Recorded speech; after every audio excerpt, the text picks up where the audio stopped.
Hello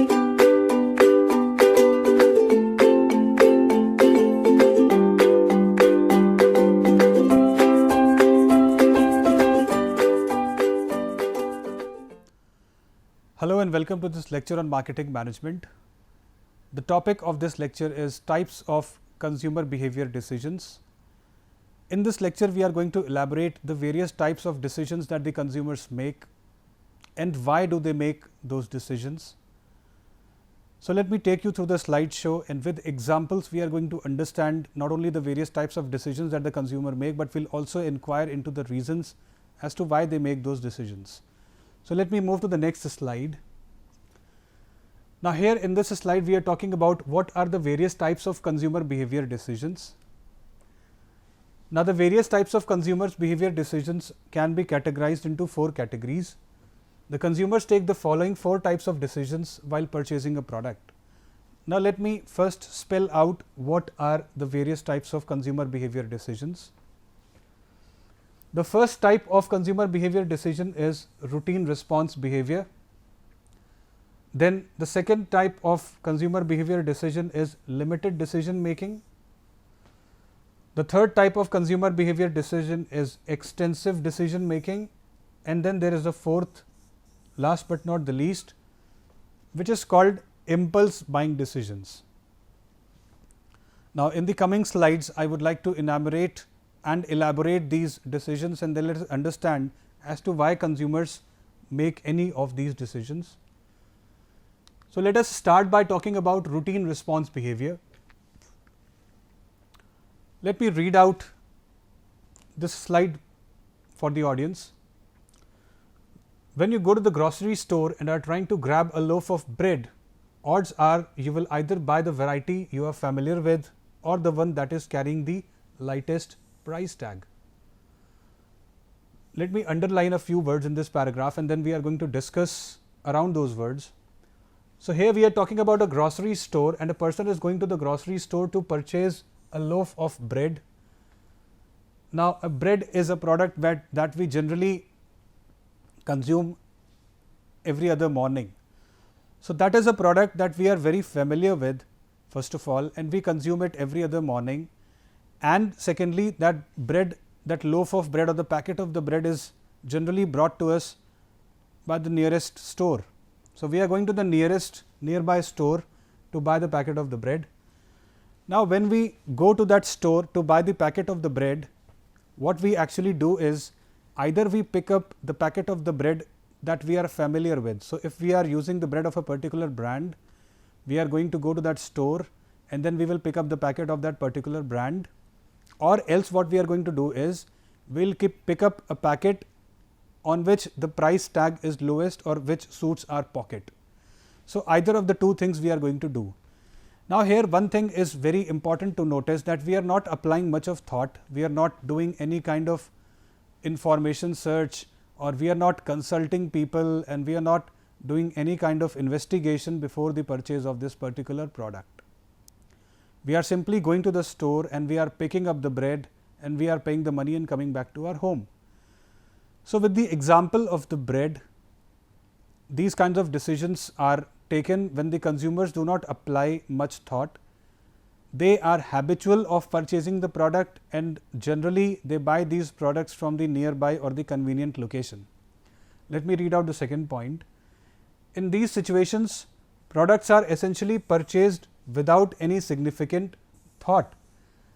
So, why are products purchased without any significant thought is because the consumers are very much familiar with the product, or the frequency of the product being purchased is high. So, if we are very familiar with the product, somebody has told us about the product, or we have already known the product for a long time, then we are not going to apply much thought in the purchase of that product. We are also not going to apply much thought in the purchase of the product which are purchased at a very high frequency. For example, if we talk about matchstick box, then matchstick box is a very common household product which is brought every now and then. After every 10 days we have to purchase a matchstick box from the market.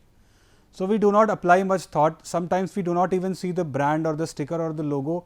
We simply pay the money and bring the matchstick box to our home. So, when we are making purchases like this, these types of behavior, these types of decisions are called routine response behavior.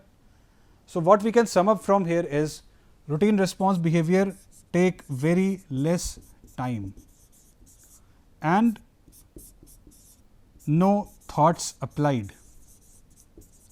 So, without applying much of thought, these decisions are taken and these decisions are taken quickly. So, consumers take such routine decisions without taking much time. They just go to the market and they pick up the product of either their choice or the product that suits their pocket or the product that has been suggested by somebody else. So, I hope that routine response behavior is now clear to us. Now, I move to the next slide, which talks about limited decision making. Now, just one level up than routine response behavior, we have other decision behavior which is called limited decision making. Now, limited decision making means the consumer will not make extensive decisions, the consumer will not make research and informed decision, the consumer will make decisions on the basis of limited information, and therefore, the time that the consumer will take to make such decisions will also be limited. Now, let me read out the slide for you. If you are in the market for some new clothes or a new collapsible chair that you can bring camping, you might do a bit of research on brands. Now, let me underline certain phrases here. We can talk about new clothes, we can talk about some collapsible chair, and we can do a little bit of research. So, as we see that research is being done, but then research is only little bit or there is very limited research which is being done in this case. So, when the consumers are out to purchase products for which they need to do very limited research or little information search, then such consumer decisions fall in the category of limited decision making. So, the point says the odds are that you will go with what is in your budget and what looks good or seems the most practical. For example, they have taken the example of furniture and they can take the example of stationery. So, when we go out to purchase furniture, we do little searching, we can consult friends,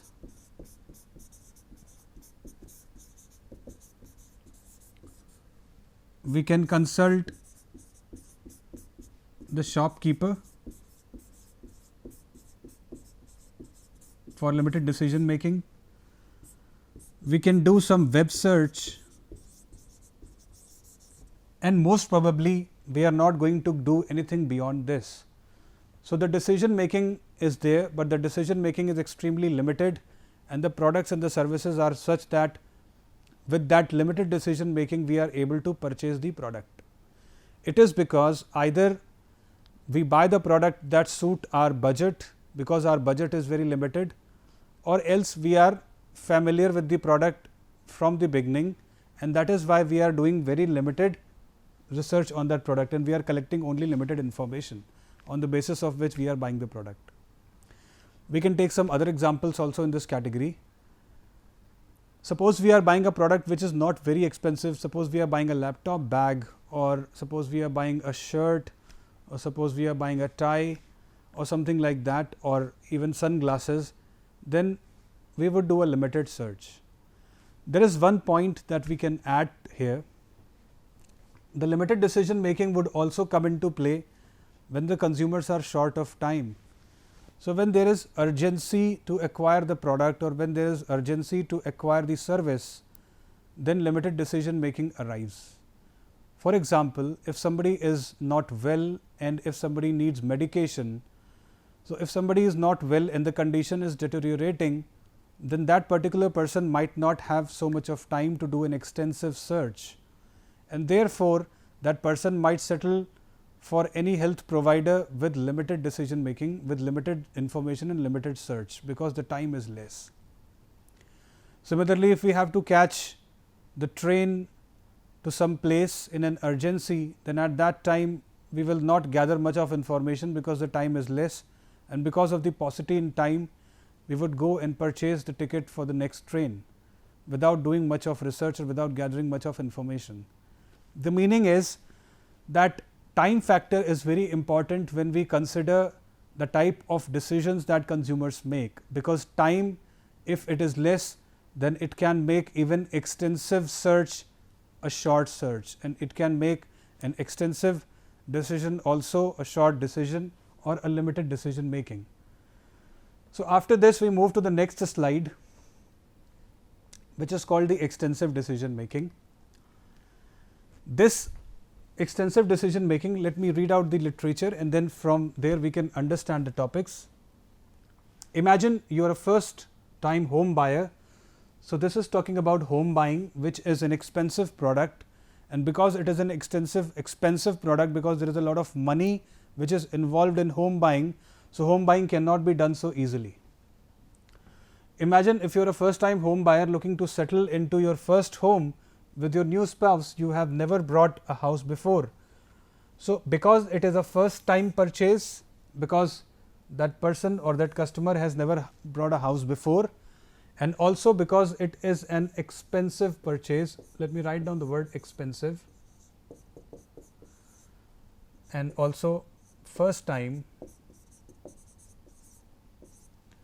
So, because home buying is an expensive purchase and because that person has never before purchased a home, so this is the first time home purchase, but obviously you understand how big of an investment and how expensive a decision such a purchase is. Next point says, such a decision comes with evident economic risks. So, let me also underline this word risk.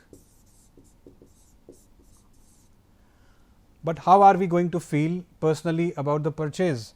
How are your peers going to look to you? Let me underline this word peers.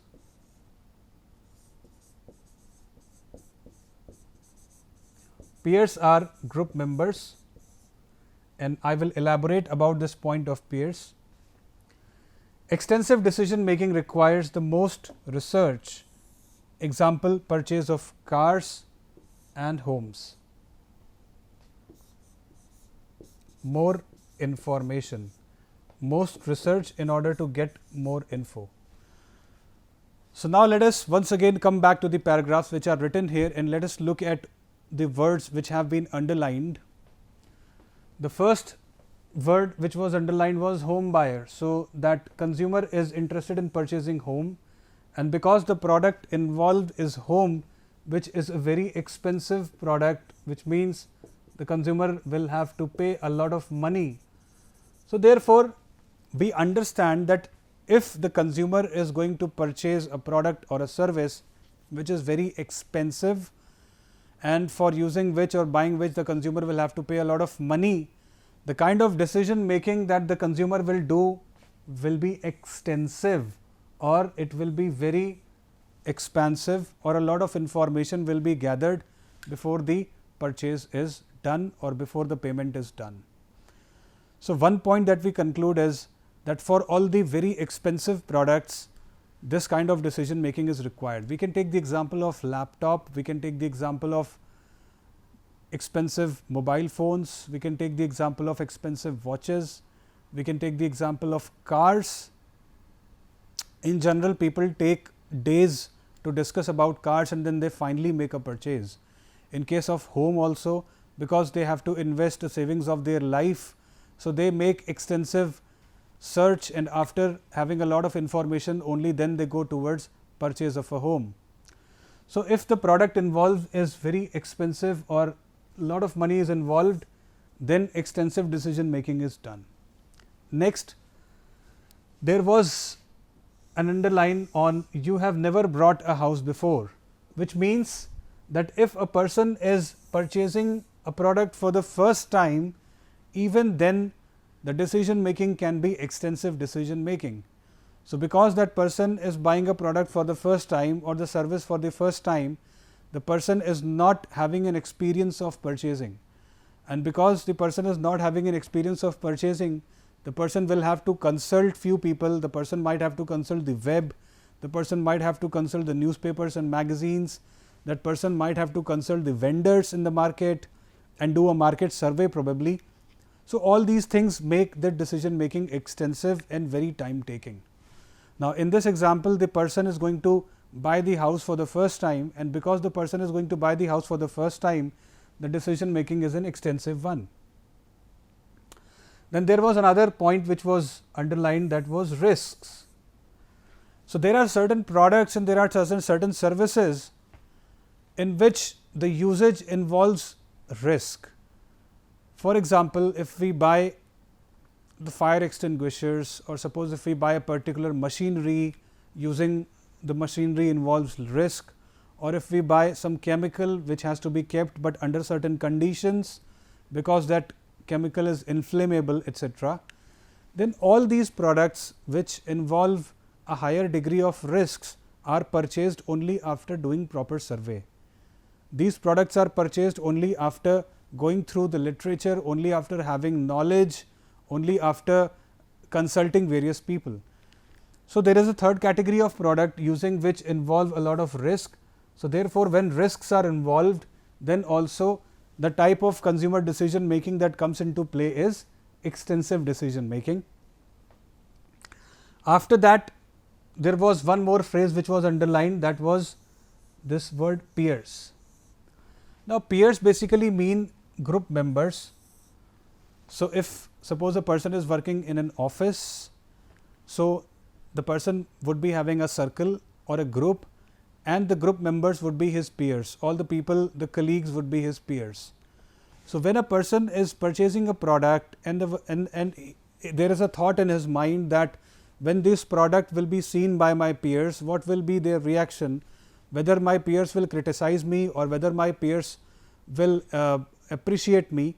So, when these thoughts come into play, then also the decision making of that consumer becomes extensive decision making, because that consumer is worried about how the peers would think and what they would think about that particular product or service. Last but not the least, most researches, or when more information about a product is required, then also the decision making of the consumer becomes extensive decision making. So, this is very important point for us to understand, and that is why it is being understood in wide detail. So, I would like to recall all the points once again.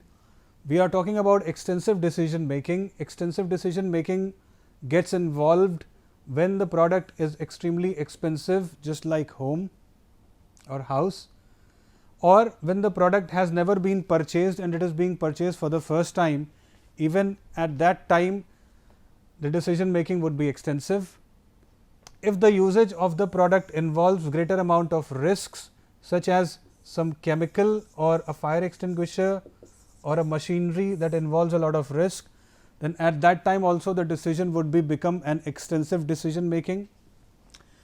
And if the product is seen by peers and the customer has a thought as to how the peers will react, then also the decision making that will get involved and come into play would be extensive decision making. Now, let us look at the previous slides. I am just trying to recall the routine response behavior. In routine response behavior, the product was very familiar and it was taking very little time to arrive at the purchase decision, while in the second slide the behavior was of limited decision making, and it was the product was being purchased after few consultations. So, there was a little time which was taken by the consumer to arrive at the purchase decision. While if we talk about extensive decision making, here the consumer is making a lot of survey and consulting a lot of books and web and the media, and then arriving at the purchase decision.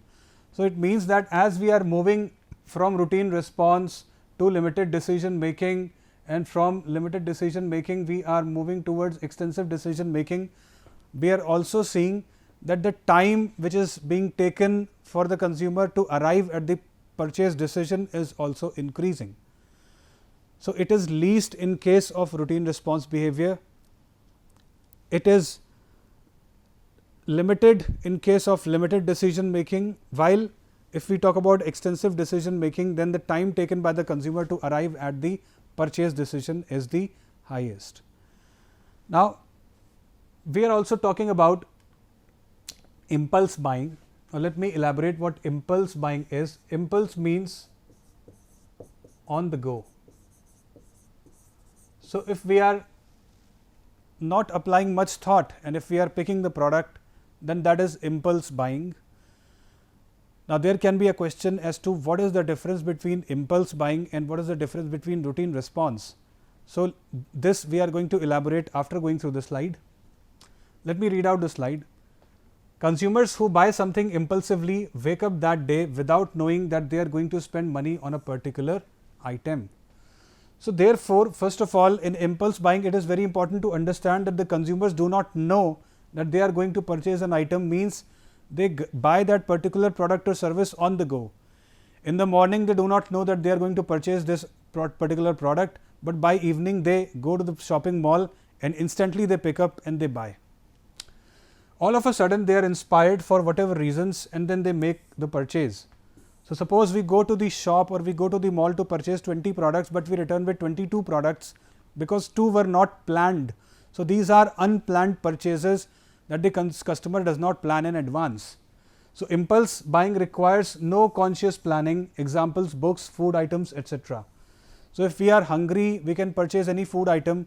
If we are suppose taking a walk through the store, we can pick up a couple of books instantly and then we can also purchase those books. So, impulse buying is on the go. Consumers do not know that they are going to buy this particular product, but they buy it on the go. So, here we can differentiate between routine response.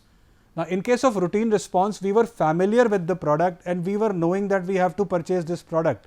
So, routine response, although it was not time taking, but it was conscious purchasing. While when we are talking about impulse buying, then this is not conscious purchasing, although this is also not involving much of time. This is also a short duration purchase. Routine response was also a short duration purchase, but here the difference is that we are not knowing.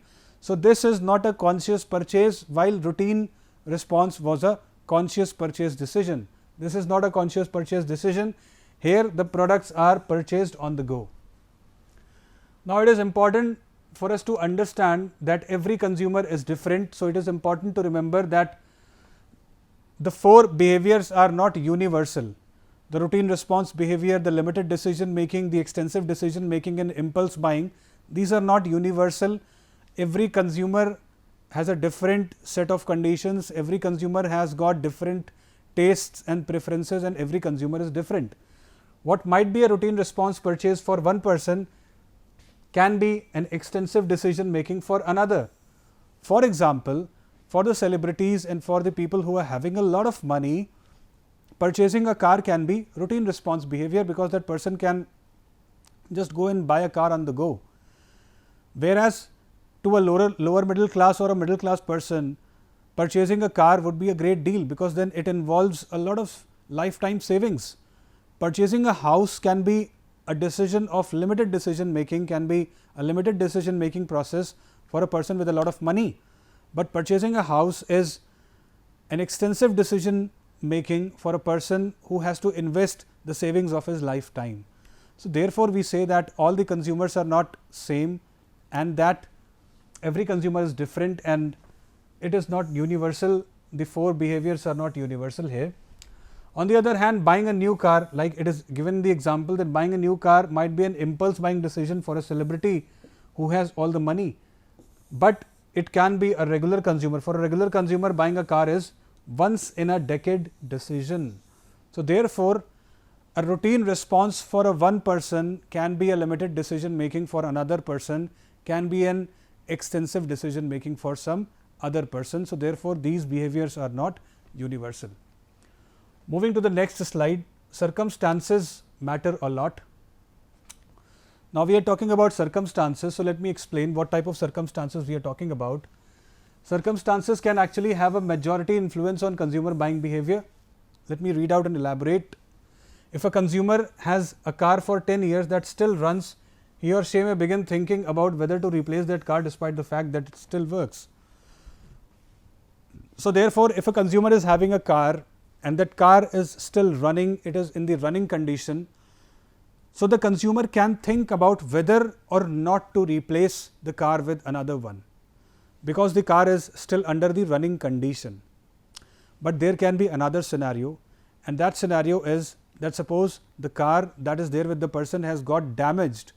So, if the car has got damaged and if the person is not in a, if the car is not in a position to be used anymore, then it is a condition of urgency for that person to change the car, and therefore, the person will have to change the car quickly and cannot wait for very long time, because that car is absolutely damaged and therefore, is not suitable for running. So, therefore, circumstances are extremely important, because circumstances actually point towards the time factor, and this time factor is related with the urgency of need. So, therefore, I conclude by saying that if there is an urgency of need, then the consumer might not have the time to gather information, and therefore, the buying decision can be of limited time, or the buying decision would be of a quick purchase. While if there is no urgency of time, then the consumer can spend a lot of time in gathering information, in consulting people, in going to the web and gathering a lot of information, and then extensive decision making can be done. So, therefore, circumstances actually point towards time, and time relates to urgency. So, these changing circumstances could result in a limited decision making purchase. So, if there is scarcity of time or if there is lack of time, then obviously limited decision making can be done. In case of service also, we can take an example that if a person is suffering from some problem, some health related problem, and there is not much time remaining, so that person will have to rush to the healthcare provider, and that decision making will automatically become limited. So, there are certain takeaways for the marketers, and the takeaway for the marketers are like this. Understanding what goes on in the mind of a consumer can be extremely beneficial for ensuring increased sales. So, like it is for any marketer, whether the marketer is selling a product or whether the marketer is selling a service, it is always beneficial for the marketer to understand the consumer as closely as possible.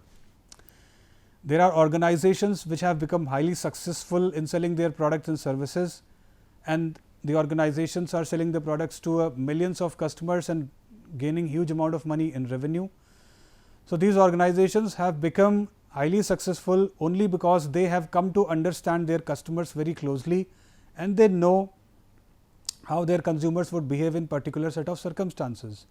So, by understanding how the consumers would think, how the consumers would react, and how the consumers would behave in a particular set of circumstances, these companies have ensured that they can effectively sell their product to the consumer and therefore get higher revenues and ensure higher profits.